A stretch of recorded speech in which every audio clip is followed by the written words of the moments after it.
We are inside the cockpit. On the left-hand console, we've got the first power core with a fancy little push button with all sorts of wonderful status features and an annoying blinking light.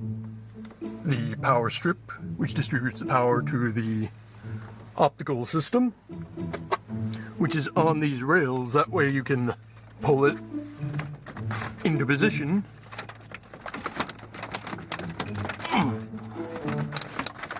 when you're ready to pilot. It's a two-handed operation, unfortunately. One moment. There's a lot of cable management that needs to be done, but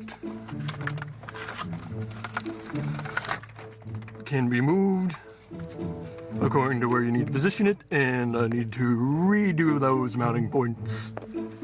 And on our right, but we have our second power core with the loose trim. I need to cut the hole bigger and then glue it down. We can do the battery check and actually turning it on.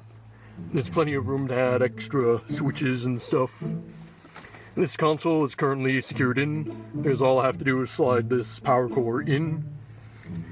This one, on the other hand, is more beefy, so I have these two carry handles to lift it out so it doesn't get rained on. Also, this optical system can slide out on rails all the way out here after you undo these two bolts. I'm going to be redoing the steering system because it doesn't provide the leverage that I need. Probably something with a little more hanging down pedal swing sort of things instead. And right here is the cable for the left foot brake.